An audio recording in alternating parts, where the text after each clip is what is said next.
इस वर्ष ज्येष्ठ पूर्णिमा का पर्व 4 जून को मनाया जाएगा। शास्त्रों में ज्येष्ठ पूर्णिमा का बहुत ही महत्व होता है।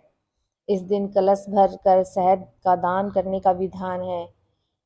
इस दिन व्रत करने से जीवन में खुशियां आती हैं और प्रेम भाव बना रहता है।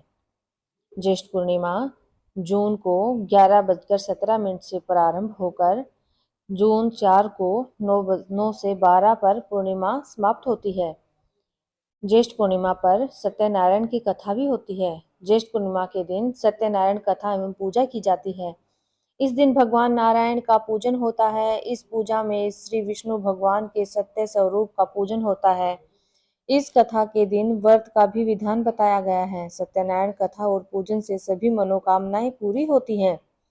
सत्यनारायण कथा और व्रत में सुबह या शाम के समय सत्यनारायण भगवान के समक्ष घी का दीपक जलाया जाए, आटे का चूरमा बनाते हैं और तुलसी दल को अर्पित किया जाता है।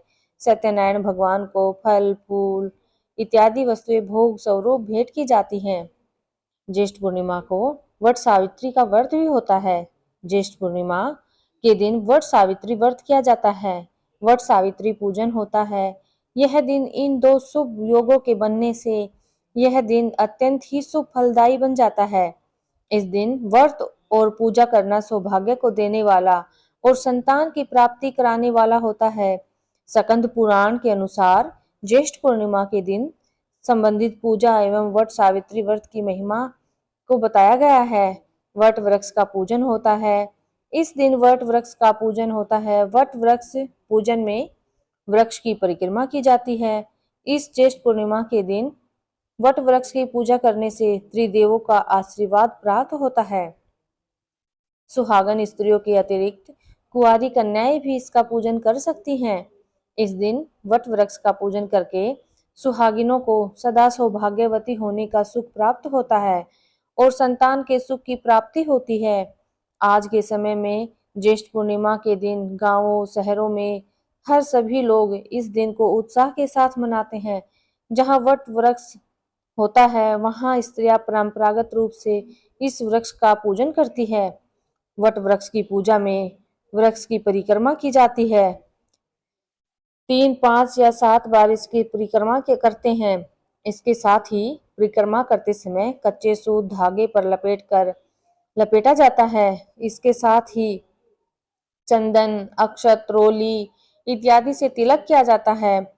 वट के पेड़ पर फूल, सुहाग की सामग्री इत्यादि भी अर्पित की जाती है।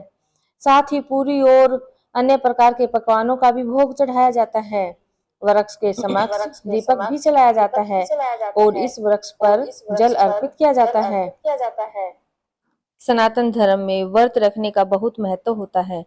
वेद पुराणों में कई बार लिखा जा चुका है कि व्रत और कथा करने से जातकों की मनोकामनाएं पूरी होती हैं।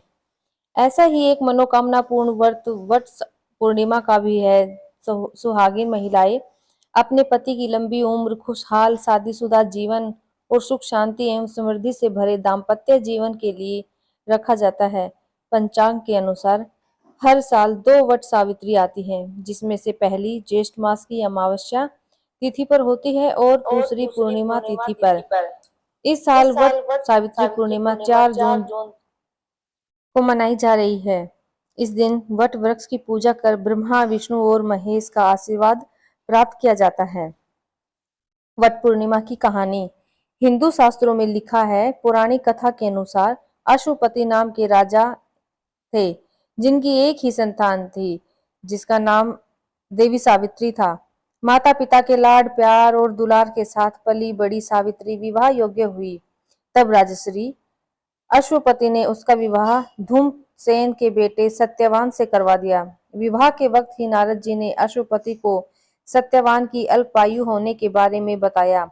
नारद मुनि के मुताबिक सत्यवान का विवाह के 1 साल बाद ही मृत्यु को प्राप्त हो जाना निश्चित था।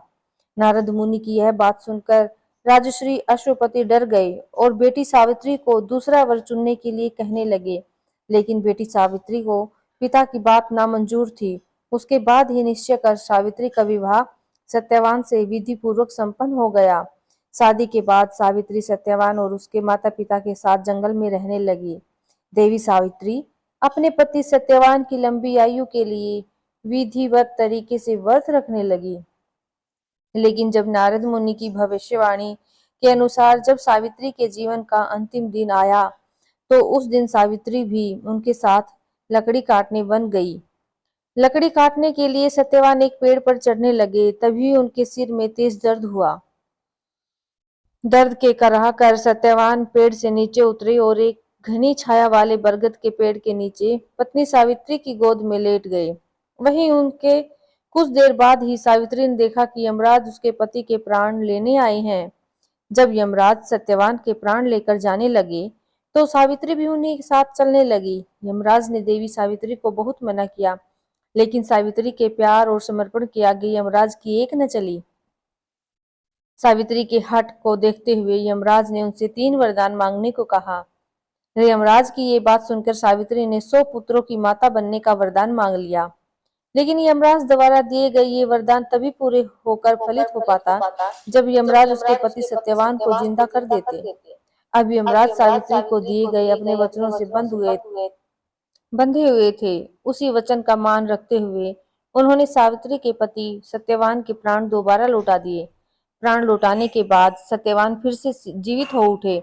तभी से सभी सुहागन महिलाएं हर साल ज्येष्ठ पूर्णिमा के दिन वट पूर्णिमा का ये सिद्ध व्रत रखती हैं, ताकि उनके भी पति की आयु लंबी हो और उन्हें भी सुखी दाम्पत्य जीवन का आशीर्वाद प्राप्त हो।